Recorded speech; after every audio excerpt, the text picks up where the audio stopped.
E aí, pessoal, bom dia, boa segunda-feira para vocês. Vocês gostaram do vídeo do Ivan Kleber e do Renato Gomes? Da Cissa eu sei que vocês gostaram porque deu uma boa visualização. E a live que eu fiz com o Gustavo Gayer e com a Cissa foi divertidíssima.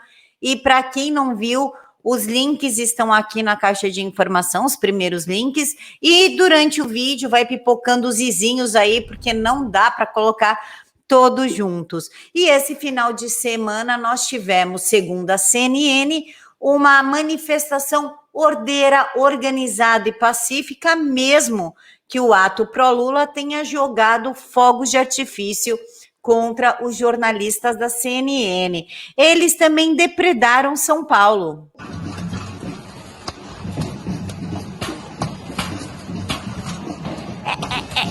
Da pegou, parece a nossa, de tão ordeira, de tão pacífica. Olha só, eles destruindo agências bancárias na Paulista. Olha que gente, que organização, que coisa linda.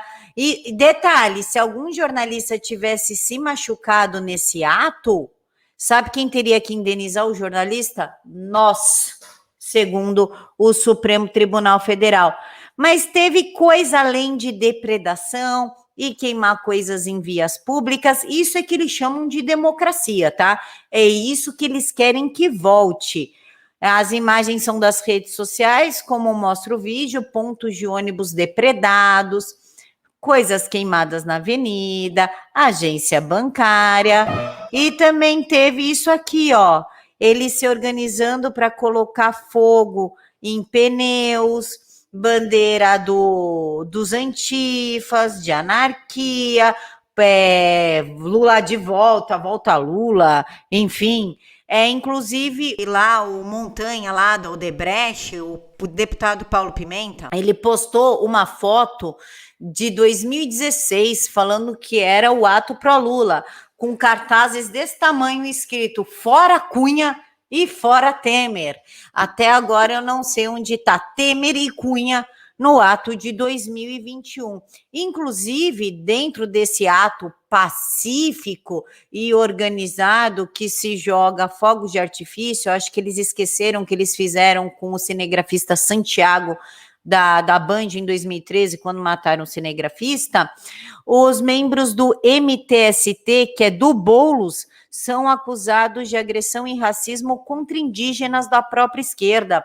Segundo uma indígena, ela foi questionada se ela era realmente uma indígena, queriam tirar o bloco dela do ato e não queriam deixar ela falar. Essa é a democracia da esquerda, é o paz e amor da esquerda, todo mundo junto, é o mundo livre, todo mundo se ama. Continuem acreditando nisso e usando a camiseta do Che Guevara, que você conhece história perfeitamente. Dá até orgulho de ter uma pessoa como você no país. E por falar em orgulho, nós vamos ter que falar de Roberto Jefferson. Algumas pessoas me criticam por eu não gostar dele, enfim, e falam que quando nós falamos do Roberto Jefferson, nós estamos dividindo a direita. Nós sabemos que isso não é verdade, que Roberto Jefferson está se utilizando de uma onda, né, de um momento para ver se ele retorna para o cenário político.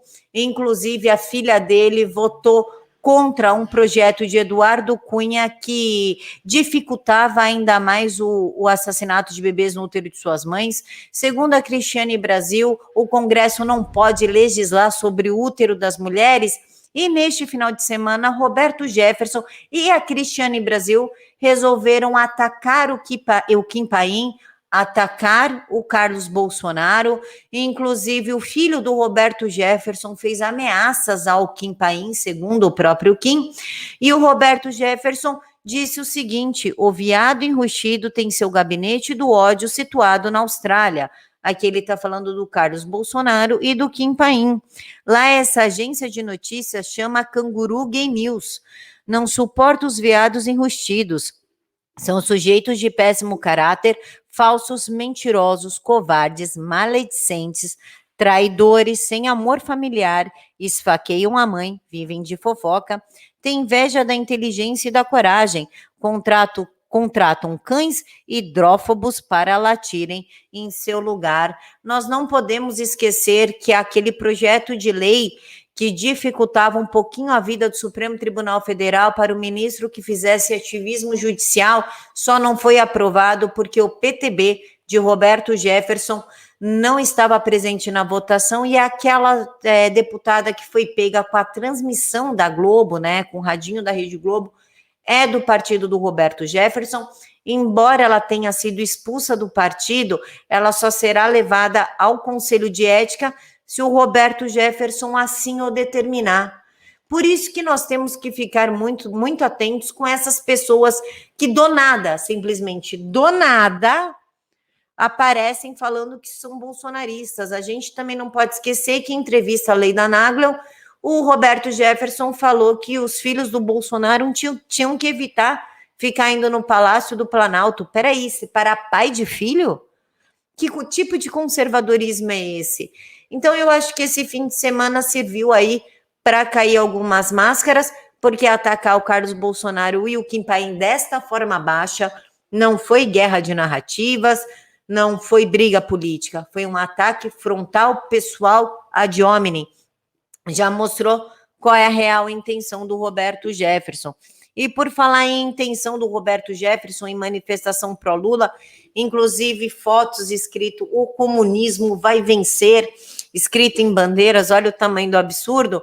Já que eles querem que o comunismo vença, vamos falar então das moedas argentinas e venezuelanas.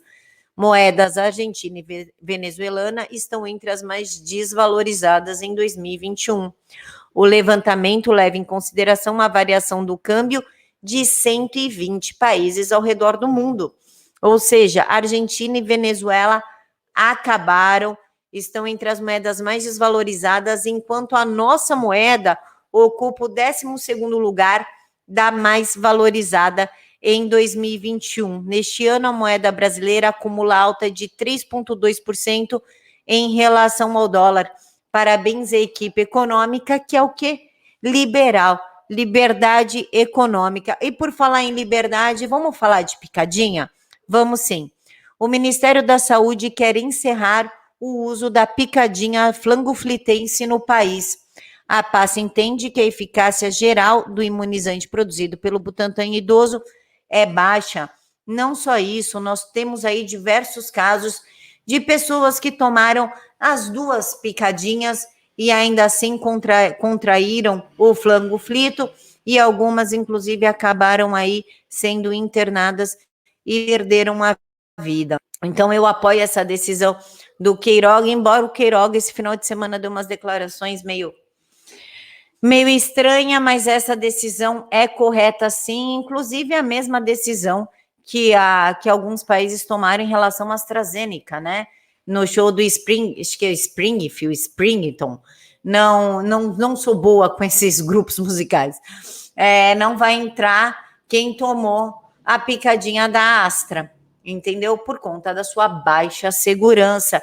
E para a gente finalizar, o Supremo Tribunal Federal resolveu desafiar o Exército. Eles estão disputando forças, ainda mais depois da declaração do presidente do Superior Tribunal Militar, que muitas pessoas estão confundindo com o clube militar, que não tem nada a ver, tá? O clube militar é um clube de aposentados, de oficiais que não estão mais na ativa, e o presidente do Superior Tribunal Militar está na ativa, está atuando. Então, a Carmen Lúcia deu 5 dias para que a defesa explique o sigilo de 100 anos de Pazuello. General que esteve em ato pró-Bolsonaro em maio, o Exército arquivou o procedimento sem puni-lo por manifestação política. Quem deu essa notícia foi a Veja, e quem fez a entrevista com o presidente do Superior Tribunal Militar foi a Isto É. Então, a Carmen Lúcia, se tivesse lido a entrevista, saberia por que Pazuello não foi punido, mas eles estão disputando forças com o Exército e vamos ver até onde essa corda vai aguentar. Deixem aqui para mim nos comentários o que vocês acharam. Que Deus abençoe a todos. Eu encontro vocês no almoço. Fiquem todos com Deus e até mais.